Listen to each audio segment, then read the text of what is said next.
বিসমিল্লাহির রহমানির রহিম। আসসালামু আলাইকুম, welcome back to my channel. আমি সৈয়দা শিবলি কথা বলছি এসএস রকমারি ব্লগস থেকে। কাছের এবং দূরের দেশ এবং দেশের বাইরে যে যেখান থেকে আমাকে দেখছেন এবং শুনছেন, আশা করি আল্লাহর রহমতে আপনারা সবাই ভালো আছেন। আমরা আলহামদুলিল্লাহ আল্লাহর রহমতে ভালো আছি। আজও একটা নতুন দিনে নতুন একটা ব্লগস নিয়ে হাজির হয়েছি। একটা লাইক দিয়ে কন্টিনিউ করে যাবেন। আমার এই ভিডিওতে যদি কথা এবং কাজে সব কিছুতেই ভালো লেগে যায় তাহলে একটা সাবস্ক্রাইব করে আমার পাশে থেকে যেতে পারেন।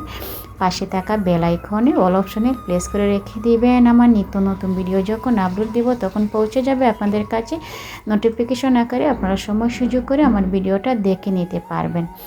আমি তো প্রতিদিনই আমি এখন ভিডিওটা শুরু করি সন্ধ্যা থেকে, আগের দিনের সন্ধ্যা থেকে, তারপরে পরের দিন সকাল থেকে শুরু করি।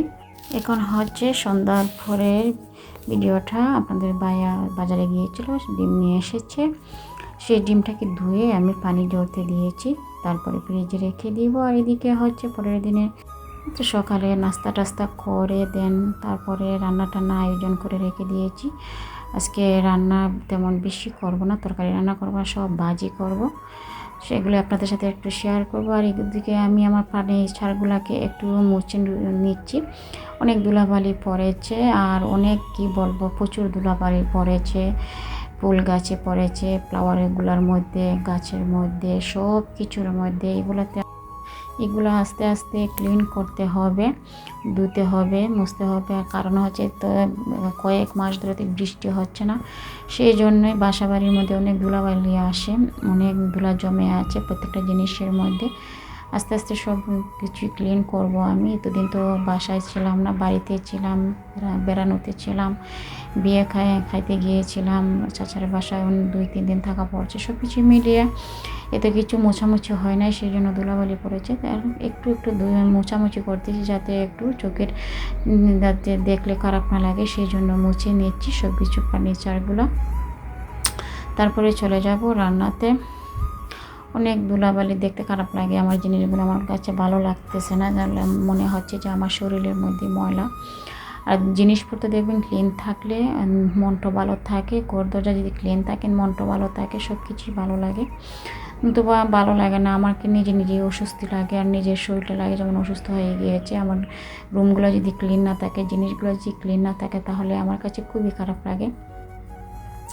তাই আমি মুছে নিয়েছি। আর হচ্ছে এদিকে হচ্ছে কিছু বিস্কিট নিয়ে এসেছে আপনাদের ভাইয়া ছোটোটাকে। আমার ছোটো ছেলে কালেদকে গিয়েছিল স্কুল থেকে আনতে, আর আসার পথে তো ব্রেড নিয়ে এসেছে, বিভিন্ন ধরনের বিস্কিট নিয়ে এসেছে, আর ওয়েল পাউডারও নিয়ে এসেছে একটা, আর একটা হচ্ছে টুথপেস্ট নিয়ে এসেছে। আর বিস্কিট কি বলবো, চা দিয়ে কোনো বিস্কিটই আমার কাছে ভালো লাগে না এখন, মানে প্রত্যেকটা বিস্কিটই আমার কাছে চেঞ্জ করে করে খাচ্ছি, কোনটা খেলে ভালো লাগবে সেটাই আমার সবথেকে ভালো লাগে। টোস্টই ভালো লাগে, আর মিষ্টি জাতীয় বিস্কিটগুলো কিন্তু আমার তেমন ভালো লাগে না চা দিয়ে খেতে। আপনাদের ভাইয়া বিভিন্ন ধরনের পাল্টিয়ে বিস্কিট আনে, বুঝতে পারেন আমার কোনটা ভালো লাগবে। তো এদিকে আমি রান্না বসিয়ে দিয়েছি, ডাল রান্না করেছি, আর আজকে বেগুন ভাজি করব। আর হচ্ছে প্রতিদিনই মাছ মাংস আসলে তরকারিগুলো খেতে ভালো লাগে না, মাঝে মাঝে ভাজি ভর্তা এগুলো ভালো লাগে। বেগুন ভাজি করব আজকে, ডালটা রান্না করলাম। তারপরে হচ্ছে মাছটাকে বেশি দিন যদি ফ্রিজে মাছ রাখা হয় তাহলে কিন্তু একটা আমার কাছে কী ধরনের গন্ধ লাগে, সেটা আমার খেতে ভালো লাগে না। মাছ এমনিতে আমার বাসা খাওয়া কম হয়, সেই জন্য মাছগুলাকে কী করলাম, সিদ্ধ দিয়ে জুড়ি ভাজি করে নিব। আর হচ্ছে আলু ভর্তা করে নিব। তো এখন আমি আলুটা ভর্তা করবো এভাবে। আমি অনেক সময় কাঁচা ভর্তাটা ভালো লাগে, আমার ছেলেরা এই যে কাঁচা পেঁয়াজ কাঁচা মরিচ দিয়ে যে ভর্তাটা করা হয় সেটা কিন্তু আমার ছেলেরা খেতে চায় না। এভাবে যদি আমি আলুটা ভর্তা করি একটু ভাজি করে, তারা খুবই পছন্দ করে। আসলে আমার নিজের কাছেও ভালো লাগে, আমার দুটো ধরনের ভর্তাই ভালো লাগে খেতে, আলুর ভর্তা, কিন্তু আমার বাচ্চাদের জন্য সেভাবে করতে হয়। এগুলো তো এইভাবে তারা খেতে চায় না, এইভাবে ভাজি করে দিলে ভর্তাটা আমি যেভাবে করতেছি এইভাবে যদি করি আমি আমার ভর্তাটা, আলুর ভর্তাটা, তাহলে আমার ছেলেরা খুবই পছন্দ করে, আপনাদের ভাইয়াও পছন্দ করে। সেজন্য আমি ভর্তা প্রায় সময় এইভাবে করি, আলুর ভর্তাটা এইভাবেই করে থাকি আমি। তো আজকে হচ্ছে ডাল, তারপর হচ্ছে বেগুন ভাজি, আলুর ভর্তা আর হচ্ছে মাছের ঝুরি ভাজি। তো এটার মধ্যে পেঁয়াজ কুলি দিলাম, পেঁয়াজ দিলাম আর পেঁয়াজের যে কলি পাতাটা আছে না সেটা দিয়ে আমি আজকে কি করব, ঝুরি ভাজিটা করব, মাছের ঝুরি ভাজি করব। আমার ঝুরি ভাজিটা এভাবে করলে আমার ছেলেরা পছন্দ করে। তারা অনেক বাচ্চারা দেখবেন যখন মাছ খেতে পছন্দ করে না, এইভাবে ঝুরি ভাজি করে দিবেন, দেখবেন তারা অনায়াসে খেয়ে ফেলবে, মজাও লাগে, খুবই সুস্বাদু লাগে খেতে।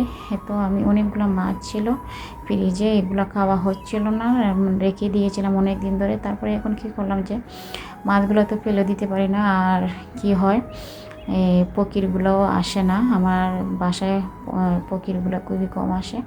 তারপরে ভাবলাম যে মাছটা তো ফেলে দিলে খারাপ লাগে, আর কী করলাম, সিদ্ধ দিলাম, সিদ্ধ দিয়ে মাছের কাঁটাগুলো বেছে তারপরে আমি এভাবে ঝুরি ভাজি করে নিচ্ছি। এইভাবে ঝুরি ভাজি করলে আসলে ভালো লাগে। তো আমার রান্না টান্না শেষ। তো ভর্তা, ঝুরি ভাজি, মাছের বেগুন ভাজি, তারপর হচ্ছে ডাল, এগুলো এখন খেতে নিয়ে এসেছি টেবিলে, আমরা সবাই মিলে খেয়ে নিব। তারপর কী করব, টেবিলটা একটু গুছাবো, সেটাই আপনার সাথে আজকে শেয়ার করা। আর যদি আমার এই ভিডিওটা যারা দেখবেন প্লিজ একটু কমেন্ট করবেন, কমেন্ট করে জানাবেন ভালো লাগলো কি না। আর যারা আমার চ্যানেলটাকে সাবস্ক্রাইব করে দিয়েছেন, আমার পাশে আছেন, আপনাদেরকে অসংখ্য অসংখ্য ধন্যবাদ। আর যারা আমার ভিডিও দেখে কমেন্ট করেন, আপনাদেরকে, আপু ভাইয়াদেরকে, আপনাদেরকে অসংখ্য অসংখ্য ধন্যবাদ। তো খাওয়ার পরে আমি টেবিলটা একটু গুছিয়ে নিব, প্রতিদিনের কাজ তো এটাই, খাওয়া দাওয়ার পরে টেবিলটা গুছাতে হয়, সুন্দরভাবে গুছিয়ে গাছিয়ে রাখলে আসলে পরবর্তীতে যখন আমি টেবিলের দিকে তাকাই আমার কাছে খুবই ভালো লাগে। এইভাবে গুছিয়ে গাছিয়ে রাখি আমার সংসারটাকে, চেষ্টা করি এই সংসারটাকে সুন্দরভাবে গুছিয়ে গাছিয়ে সুন্দরভাবে রাখতে, পরিপাটিভাবে রাখতে সবসময় আমি চেষ্টা করি। আর প্রতিনিয়ত আমার কাজই হচ্ছে এগুলা, বাচ্চা কাচ্চা নিয়ে সংসার, আর আমার গোছানো গাছানো সব কিছুই নিয়ে আমার একটা সংসার, সবার এইভাবে হয়। আজ এই পর্যন্তই, সবাই সুস্থ থাকবেন, ভালো থাকবেন, আমার জন্য দোয়া করবেন। আল্লাহ হাফিজ, আসসালামু আলাইকুম।